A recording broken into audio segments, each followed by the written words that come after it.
मैं तो ये कि मेरे पास कोई नौकरी की आता, मैं कहता हूँ मैंने अपने पिता ने मेरी सिफ़ारिश नहीं की कभी, मैंने अपने पुत्र की कहीं सिफ़ारिश नहीं की आज तक, तो मैं तो किसी की सिफ़ारिश नहीं करता हूँ कि आप यहाँ लगाओ। अपनी मेहनत करो, मेहनत मैं करवा दूँ। एक निजी औद्योगिक पार्क की स्थापना कर रहा हूँ मैं और उसमें रैडिको खेतान का एक प्लांट आया है, जो 130 एकड़ के ज़मीन पे लगा है, जो अब उनके अंदर प्रतिभा है, लेकिन उस प्रतिभा को खुद ही नहीं पहचान पा रहे हैं कि हम काम कर सकते हैं। तो हम लोग उनको वो पहचानवाने का काम किया, कौशल विकास के द्वारा, उनको एनकरेज करने के द्वारा। मैंने उसका एक नारा भी दिया कि जन्मदिन हमारा, विकास तुम्हारा।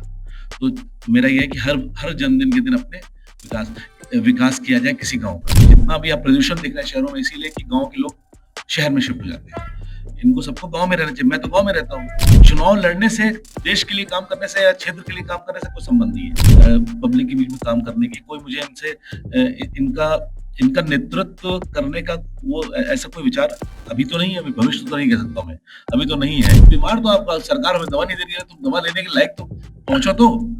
तो प्रॉब्लम मेरा तो सोचना ये है कि आदमी को खुद एफर्ट लगाना पड़ेगा, खुद भी मेहनत करनी चाहिए। जिस दिन ये 150 करोड़ की जनता समझ लेगी कि हमें खुद काम करना है, ये सरकार पे और अधिकारियों पे या जनप्रतिनिधियों की अपेक्षा करना कि वो हमारे लिए कर देंगे, यही यही पॉइंट गलत है। ये क्षेत्र कहने के लिए ग्रामीण है और पिछड़ा वर्ग है, बट इस क्षेत्र में इतनी फैक्ट्री और इतने उद्योग जो चालू हुए हैं, उनको नकार देना एक गलत बात होगी। वो तभी विकास होगा, और एक पुल जब तक आप नहीं बनाएंगे समाज सेवी के तौर पे और अपनी जितनी शक्ति है उसकी तरफ से, तब तक सरकार की स्कीमें और जनता का एक होना संभव नहीं है। मेरी मौजूदगी इस समय है जनपद सीतापुर के बिस्वा तहसील के ग्राम कंदनी में, जहां के समाज सेवी व इस क्षेत्र के उद्योगपति व सम्मानित प्रतिष्ठित व्यक्ति कहे जाने वाले व जन सेवा में लगातार अपना महत्वपूर्ण योगदान देने वाले शरद चौधरी जी के पास वीटीवी पहुंचा है, उनसे जानने के लिए कि उनके द्वारा इस क्षेत्र में अभी तक कौन कौन से कार्य कराए गए हैं और ये क्षेत्र अभी तक क्यों पिछड़ा है, इस क्षेत्र में बेरोजगारी क्यों है, आम जनता को इस क्षेत्र में न्याय क्यों नहीं मिल पा रहा है, क्षेत्र की गरीब जनता न्याय पाने के लिए, अपने अधिकार पाने के लिए, अपने मौलिक अधिकार पाने के लिए सरकारी विभागों के चक्कर क्यों काट रही है। मैं जानना चाहूंगा शरद चौधरी जी से, जो बड़े ही निर्भीक और बहुत ही समाजसेवी व्यक्ति हैं और इस जिले के लिए बहुत उपयोगी व्यक्ति हैं। मैं आज उनकी भावनाएं जानने के लिए उनके कदनी फार्म हाउस पर पहुंचा हूं। जानता हूं शरद चौधरी जी से उन्हीं के बारे में कि उनकी इस क्षेत्र के प्रति क्या भावनाएं हैं, इस क्षेत्र को वो क्या देना चाहते हैं, क्या करना चाहते हैं, भविष्य के प्रति उनकी क्या योजनाएं हैं या क्या उनकी भावनाएं हैं, ये उन्हीं से जान लेते हैं। शरद चौधरी जी, प्रणाम पंकज जी, आपका बहुत बहुत धन्यवाद कि आप यहाँ आए। और हम लोग जैसे जो लोग यहाँ को बिलोंग करते हैं सीतापुर को, तो हम लोग की इच्छा यही रहती है और ये मेरा बचपन से स्वप्न था कि मैं अपने गांव को मैं वापस आऊं और इसका विकास करूं। पढ़ाई पढ़ाई के लिए तो जाना पड़ा बाहर, क्योंकि उस समय यहाँ पर पढ़ाई की उतनी अच्छी सुविधाएं नहीं थी। तो बचपन में मुझे लखनऊ जाना पड़ा पढ़ाई के लिए, परंतु मेरे दिमाग में हमेशा बचपन से रहता था कि मैं अपने गांव का विकास करूंगा। तो 20 साल सिविल सेवा की नौकरी करने के बाद में मैंने ये सोचा कि अब सरकार की सेवा बहुत कर ली, अब मुझे अपने गांव की और अपने क्षेत्र की लोगों की सेवा करनी है। इस इच्छा के साथ में मैं यहाँ पर आया और मैं यहीं रहता हूँ और यहाँ के लोगों की सारी समस्याएं मुझे हमेशा से पता है क्या है।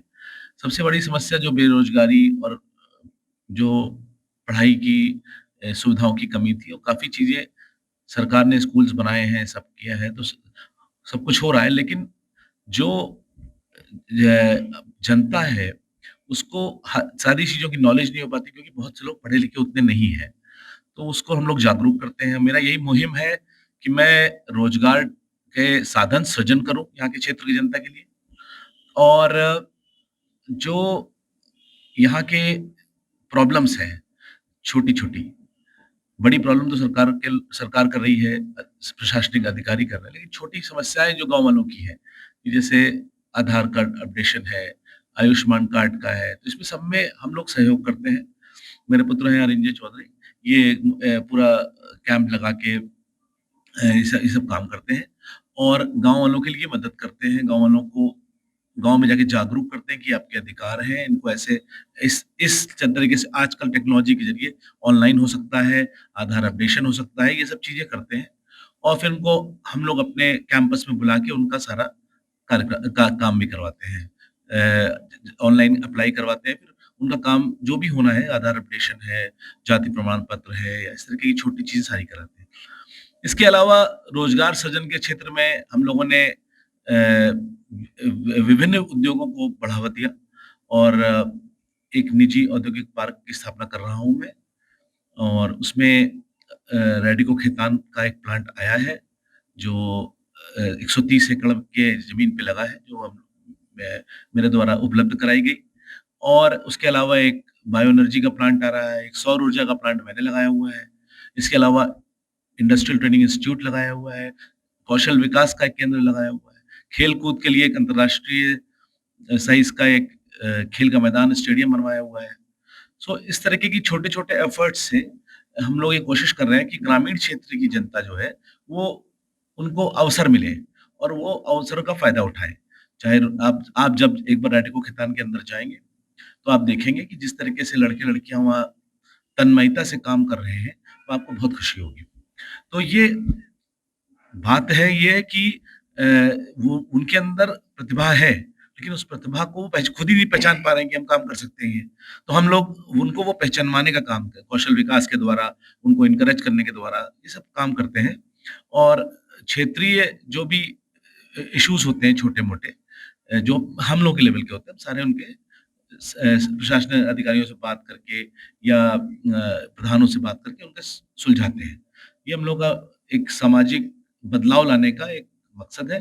विकास के क्षेत्र में हम लोग पूरी कोशिश करते हैं, चाहे सड़क चौड़ी करानी हो, चाहे कोई ब्रिज बनवाना हो, तो सबसे पहले आगे आके अभी जैसे मैं एग्ज़ाम्पल दूँगा कि एक मजरा है भगवंतापुर यहाँ पर, उसमें लाइट का कनेक्शन ही बिजली का नहीं हुआ था। तो उसके लिए हम लोगों ने प्रभारी मंत्री जी को रिक्वेस्ट किया और वो अब सैंक्शन हो गया है। बिजली विभाग ने उसको कर दिया है, एमडी साहब को भी एप्लीकेशन दी थी, तो हो गया है, अब बहुत जल्दी आजकल में ही काम शुरू होने जा रहा है। उसके पहले पिछले साल एक बनगुसरी मजरा है, वहाँ पर बिजली की सुविधा नहीं थी, किसी ने अप्लाई ही नहीं किया बिजली कभी, तो सरकार कैसे देगी जब कोई अप्लाई ही नहीं कर रहा है? तो उसको अप्लाई कैसे करते हैं, उनको यही नहीं पता है। तो फिर अप्लाई करवाया, सबके घरों में लाइट के कनेक्शन करवाए, उनकी नालियाँ ठीक करवाई, उनके लिए टॉयलेट बनवाए मैंने सीएसआर से अपने पास से। पूरे गाँव का पूरे गाँव का एक बदलाव किया। वो मेरे पुत्र अरिंजय चौधरी ने पूरा 3-4 महीने के अंदर वो इन्होंने कहा था कि पिताजी आपको मैं एक तोहफ़ा दूँगा आपके जन्मदिन पे 6 अक्टूबर 2024 को कि ये गाँव का बदलाव करूँगा। तो उस गाँव को बदलाव किया और फिर मैंने उसका एक नारा भी दिया कि जन्मदिन हमारा, विकास तुम्हारा। तो मेरा ये है कि हर हर जन्मदिन के दिन अपने विकास किया जाए किसी गाँव का। उसमें गाँव में फैसिलिटीज़ देके और रोज़गार सृजन के साधन देके। उस गाँव में हम लोगों ने कौशल विकास की के तहत और भी छोटे जैसे मैंने अपने दोस्तों से कहा कि मुझे जन्मदिन पे क्या गिफ्ट दे रहे हो? उन्होंने कहा क्या दे दें? तो मैंने कहा आप एक चक्की दे दो, आटा चक्की गाँव वालों को। किसी ने कहा कि मसाला चक्की दे दो। तो इस तरीके से लोगों से ये लोगों को जागरूक किया और लोगों को जैसे बढ़ावा दिया कि वो गाँव वालों की मदद करें। लोग करना चाहते हैं मदद, लेकिन उनको रास्ते नहीं पता कैसे करें। तो ये इस तरीके की विभिन्न योजनाएँ दिमाग में आती रहती हैं। एक और योजना चल रही है जो मैं बहुत जल्दी करने जा रहा हूँ।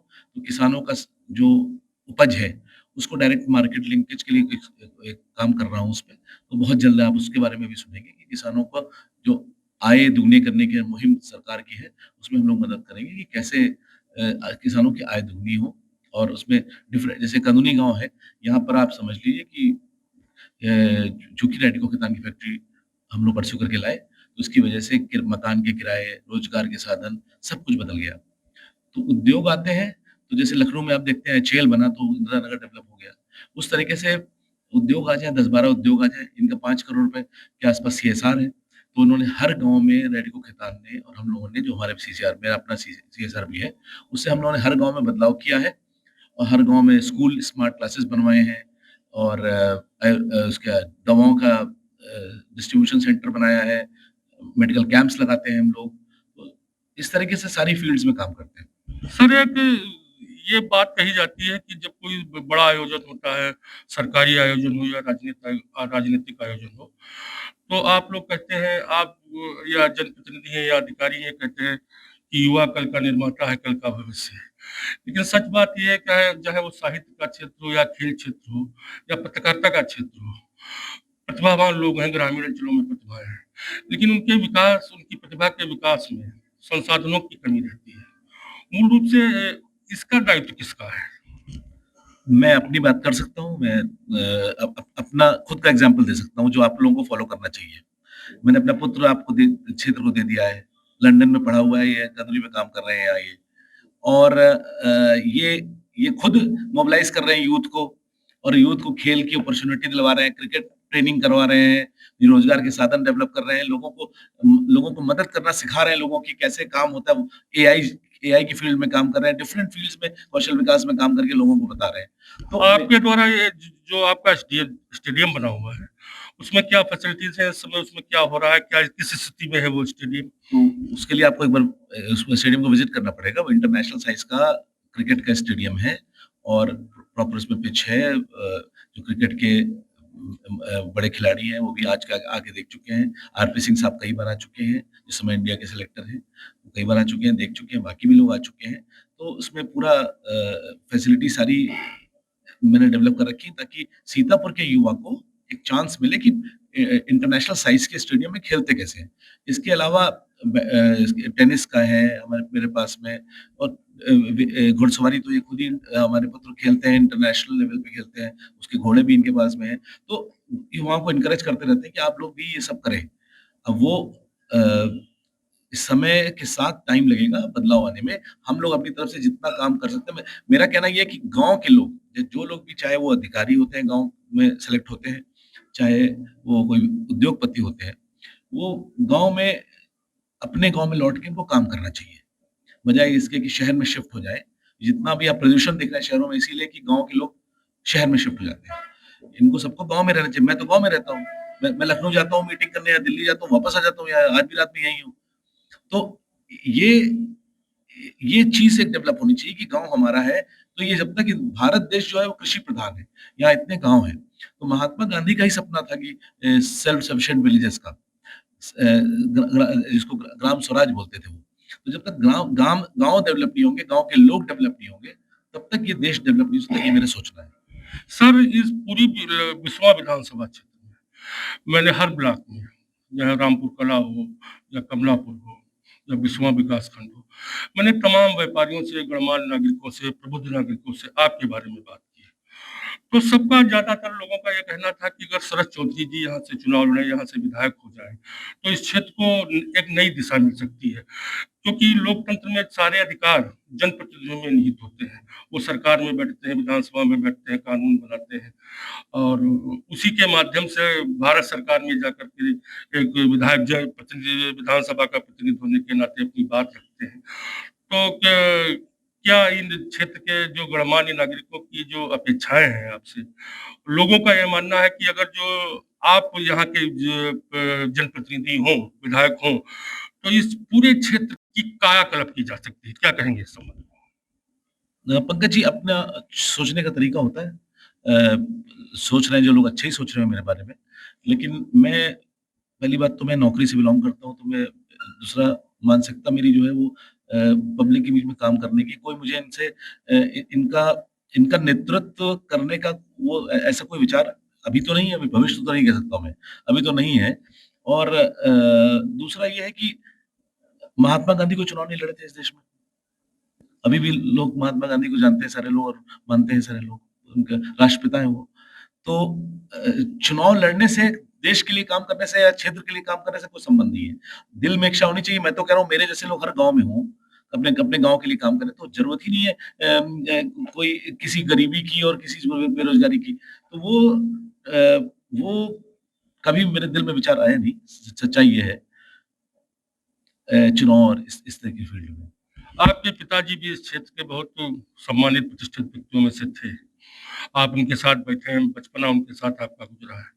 आज जो मौजूदा राजनीतिक स्थितियां परिस्थितियां हैं, जो वातावरण है, और आज से 50 साल पहले जो स्थितियां हुआ करती थी, राजनीतिक माहौल हुआ करता था, जो जनप्रतिनिधियों में जो भावनाएं होती थी, कितना बदलाव मानते हैं आप पहले के समय में और आज के समय में? सच बताऊं, मैं पॉलिटिकल, मैंने आपको बताया पहले, मेरा मानसिकता उस तरीके की नहीं है, तो मैं पॉलिटिक्स पे बहुत कमेंट नहीं कर सकता। लेकिन ये है कि देश तो आप देखिए 1947 में जब आजाद हुआ और आज का देश 2025-26 का देश जो है, उसमें कितना बदलाव हुआ है कि आप उस समय की फोटो उठा के देख लीजिए, आज की फोटो उठा के देख लीजिए। और हम लोगों को बजाय किसी को क्रिटिसाइज करने के कि इसने ये नहीं किया, उसने ये नहीं किया, इस सरकार ने नहीं किया, इस जनप्रतिनिधि ने नहीं किया, पहले ये बताएं लोग कि खुद उन्होंने क्या किया। आपका विकास कैसे हो सकता है जब आप खुद ही नहीं करोगे कुछ तो? अब 4 लोग गाँव में सेलेक्ट हो जाएंगे, कुछ बन जाएंगे, वो चले जाएंगे बाहर शहर में रहने लगेंगे, वहां मकान बना के बैठे इंदिरा नगर में, गोमती नगर में, जहां भी बना रहे हैं, या न्यू दुर्बा जैसे मेरा घर। तो अगर वहां मैं रहूं तो यहाँ कैसे विकास होगा? तो इच्छा शक्ति नहीं होगी विकास करने की, पंकज जी, कैसे हो जाएगा विकास? विकास किसी और को ब्लेम करने से थोड़ी हो जाएगा। आप खुद एफर्ट नहीं लगाए, अब मैं खुद वॉक ना करूं, सुबह टहलने ना जाऊं, अपना मेडिसिन प्रॉपर्ली ना खाऊं या कुछ ना करूं, तो मैं बीमार हूं। तो बीमार तो आपका सरकार हमें दवा नहीं दे रही है, तो दवा लेने के लायक तो पहुंचो तो। प्रॉब्लम मेरा तो सोचना ये है कि आदमी को खुद एफर्ट लगाना पड़ेगा, खुद ही मेहनत करनी चाहिए। किसी को ब्लेम करने के, सारी सरकारों ने काम किया है, कोई ऐसी सरकार नहीं है जिसने काम नहीं, कोई ऐसा जनप्रतिनिधि, हर हर आदमी अपनी मेहनत से काम करता है। इतनी ज्यादा हमारे यहाँ जनसंख्या है कि इसके लिए ऊपर एक एक एक विधानसभा में 3-4 लाख लोग होते हैं, 5 लाख लोग। अब आप सोचें कि 4 लाख लोगों को सबका हो जाएगा, सबको जो भी हो कि हमारी नौकरी लगवा दो, हमारे ये कर दो। अरे तुम अपना भी तो पढ़ाई लिखाई करो। मैं तो किसी को इनकरेज नहीं करता हूँ। मैं तो ये कि मेरे पास कोई नौकरी की आता, मैं कहता हूँ मैंने अपने पिता ने मेरी सिफारिश नहीं की कभी, मैंने अपने पुत्र की कहीं सिफारिश नहीं की आज तक, तो मैं तो किसी की सिफारिश नहीं करता हूँ कि आप यहाँ लगाओ। अपनी मेहनत करो, मेहनत मैं करवा दूंगा, मैं पढ़ा दूँ, आपको फैसिलिटी दे दूंगा। मैंने 100 बच्चों का पुलिस में सिलेक्शन कराया बिना पैसे दिए, एक भी पैसे खर्च किए, उनको खाना पीना भी खिलाया, अपने पास रखा। मेरे पास पुलिस ट्रेनिंग सेंटर है, अग्निवीर का ट्रेनिंग सेंटर है मेरे पास, मैंने बना रखा है। तो मैंने उनको उनकी पूरी ट्रेनिंग कराई, सब कुछ किया, मैंने कोई पैसा चार्ज नहीं किया, और उनको सब, उनका सिलेक्शन हो गया, अपना नौकरी कर रहे हैं, बढ़िया बढ़िया बढ़िया बढ़िया। तो आप जब तक खुद इच्छा शक्ति नहीं होगी कुछ करने की, किसी को ब्लेम करने से पंकज जी कुछ नहीं होगा, चाहे वो जनप्रतिनिधि हो चाहे सरकार हो। पहले सर ये हुआ करता था कि लोकतांत्रिक व्यवस्था के अंतर्गत जब कोई अधिकारी आता था, चाहे वो एसओच हो या एसडीएम हो, तो वो क्षेत्र के जो गणमान्य प्रतिष्ठित नागरिक होते थे उनके पास जाता था और कहता था कि मैं आपके इलाके में, आपके क्षेत्र में आया हूँ, आपका हमें सहयोग चाहिए। लेकिन आज स्थितियां बदल गई हैं। आज क्षेत्र के गणमान्य प्रतिष्ठित लोग याचक लोग के अधिकारियों के पास जा रहे हैं, वो चाहे जनप्रतिनिधि हो, चाहे क्षेत्र का संभ्रांत व्यक्ति हो, अपने काम के लिए। क्या मानते हैं इस चीज पर? मेरा एक्सपीरियंस टोटली डिफरेंट है इससे। जो आप बता रहे हैं, मैं अपनी बात कर सकता हूँ, किसी और के बारे में तो मेरा टिप्पणी करना उचित नहीं होगा, मुझे पता भी नहीं उस बारे में। मैंने तो जब जिस अधिकारी से जो रिक्वेस्ट किया, इतना बड़ा प्लांट 1 साल के अंदर लग गया है, 1200 करोड़ का प्लांट है, दुनिया का सबसे दूसरा बड़ा रेडियो खैतान का, और एशिया का सबसे बड़ा प्लांट है ये, जो ये लगा हुआ है यहाँ पर। और इसके लिए ये लोग उन्नाव में फैक्ट्री लगा रहे थे। मैंने कहा नहीं, आप सीतापुर में आइए, मैं आपको सारी सुविधाएं उपलब्ध कराऊंगा, सारे आपकी परमिशंस करा के दूंगा। और मैंने जो भी तत्कालीन डीएम थे, चाहे विशाल भारद्वाज जी थे, चाहे अनुज सिंह साहब थे, चाहे अभिषेक आनंद जी थे, और प्रेजेंट भी, मैंने जब भी किसी से कुछ भी कहा, वो काम ससम्मान फौरन हुआ, और इनको काम कहीं नहीं रुका, ना कोई एसडीएम लेवल पे, ना कोई डीएम लेवल पे, ना पुलिस लेवल पे।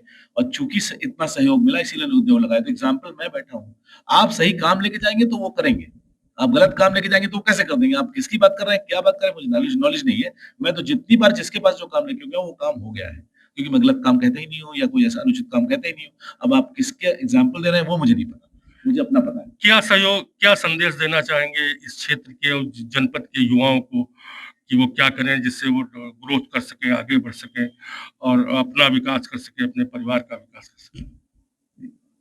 ये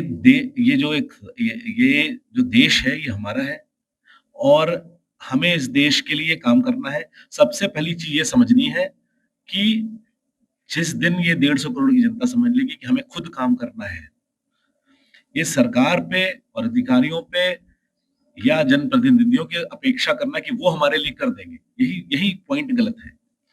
पहले आप खुद करो, आप देखिएगा दुनिया की सारी ताकतें आपके सहयोग में लग जाएंगी। कोई अच्छा काम करता है, हर आदमी सक्सेसफुल होता है। चाहे आप नौकरी में लगेंगे तो नौकरी में सक्सेसफुल होंगे, आप बिजनेस में जाएंगे तो बिजनेस में सक्सेसफुल होंगे, आप जिस फील्ड में जाएंगे आप सक्सेसफुल होंगे। लोग यही इसी सीतापुर के लोग जज भी है, आईएएस भी है, उद्योगपति भी है, सब कुछ है। तो वो सबको सबको डेवलपमेंट के काम में खुद साझेदार बनना है।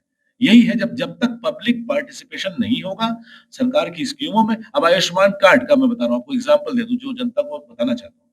अब आयुष्मान कार्ड में सरकार 5 लाख रुपए दे रही है, यहाँ लोग बनवाने को तैयार नहीं थे।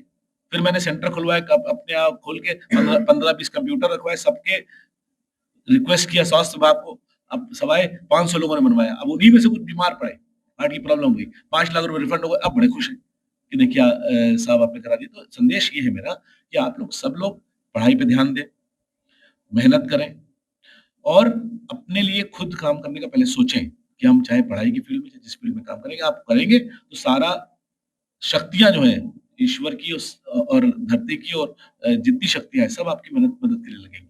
ये कतई ना सोचे कि कोई और दूसरा मेरे लिए कुछ कर दे, खुद करें पहले, तब दूसरे से अपेक्षा करें। ये थे हमारे साथ कंदनी स्टेट के समाज सेवी शरद चौधरी जी। ठीक उनके बगल में उनके ज्येष्ठ पुत्र बैठे हुए हैं। वो विदेश से पढ़ाई करके आए हैं। शरद चौधरी जी का कहना है, मैं तो था ही और अपने पुत्र को भी मैंने इस क्षेत्र को दे दिया है। हमारे साथ बैठे हैं, मैं उनसे ही पूरा उनका परिचय और यहाँ वो किस उद्देश्य से और किस भावना से इस क्षेत्र में आए हैं। तमाम एनजीओ के माध्यम से, तमाम फैक्ट्री के माध्यम से हो या तमाम उद्योग धंधों के माध्यम से हो, उनके पुत्र भी उन्हीं के पद चिन्हों पर लगातार आगे चल रहे हैं। मैं उनसे भी बात कर लेता हूँ। चौधरी जी, आपका नाम? मेरा नाम अरिंजय चौधरी है। मैं रहने वाला तो यही का हूँ। मैं पढ़ाई लिखाई विदेश से जरूर करके आया हूँ, पर मुझे लगता है कि मेरी जिंदगी जितनी मैंने इस क्षेत्र में जी ली है तो विदेश का मुझे कहना उचित नहीं होगा। और आप आगे सवाल करिए, मैं आपको क्या करना चाहेंगे इस क्षेत्र में आप? मैंने आप लोगों की सारी वार्तालाप सुनी और आप लोग बहुत एक्सपीरियंस के साथ ये सारी बातें करते हैं, पर मेरा मानना थोड़ा सा अलग हो सकता है इन बातों से।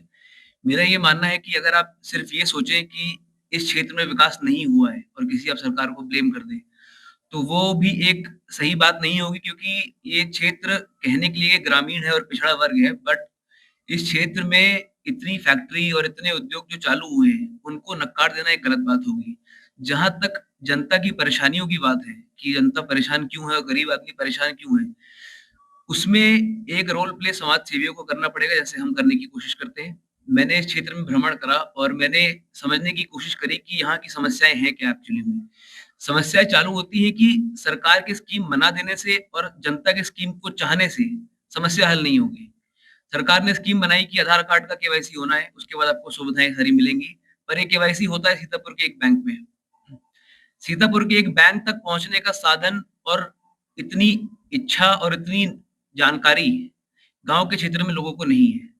तो जो इन दोनों चीजों के बीच का पुल होता है, वो हर समाज सेवी को बना के देना चाहिए, ये मेरी मान्यता है।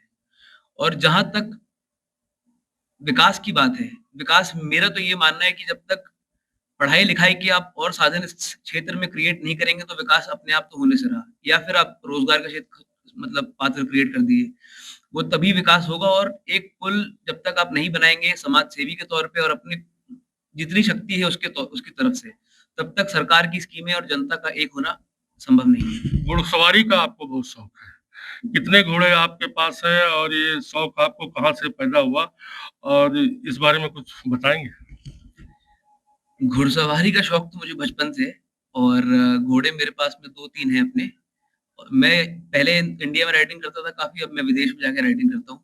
और बचपन से ही मेरे को घुड़सवारी का शौक है। ऐसा कोई किसी को देख के, मतलब मैंने देखे थे घोड़े, पापा भी चलाते थे घोड़े ट्रेनिंग के टाइम पे, तो मैंने वहीं से शौक ये पिकअप करा है।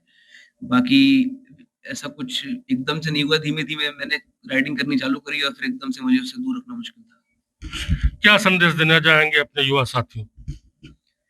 युवा साथियों को संदेश मैं ये देना चाहूंगा कि जैसे कि पापा ने कहा कि आप पहले अपने पैरों पे खड़े हुए, अपने आप को एक किसी कौशल से रूबरू कराएँ, कोई एक काम सीखें, जिससे आप ज़िंदगी में रोज़गार कमा पाएँ। ज़िंदगी के सारे शौक, घुड़सवारी, गाना गाना, सिंगिंग सब बाद में आ सकता है, पहले आप रोज़गार कमा के पैसा कमा लें। और एक बार आपके पास में जेब भर के पैसा होगा, तो सारे शौक पूरे हो सकते हैं, सारे स्पोर्ट्स खेले जा सकते हैं और सारे मंज़िलें हासिल करी जा सकती हैं। ये थे उनके पुत्र शरद चौधरी जी के, जिन्होंने बेबाकी से अपनी बात रखी। शरद चौधरी जी ने भी बहुत स्पष्ट रूप से कहा कि गांधी जी ने कौन सा चुनाव लड़ा था। उन्होंने कहा, मेरी चुनाव लड़ने की कोई मंशा नहीं है। हर व्यक्ति को आत्मनिर्भर होना चाहिए और अपने अपने क्षेत्र में लोगों को समाज सेवा की नीयत से अपने अपने क्षेत्रों में बढ़ चढ़कर भागीदारी सुनिश्चित करनी चाहिए विकास के मामले में। तभी हमारा देश आत्मनिर्भर होगा, तभी हमारा जिला मजबूत होगा और देश मजबूत होगा। वीटीवी के लिए पंकज शुक्ला की ग्राउंड जीरो से ये रिपोर्ट।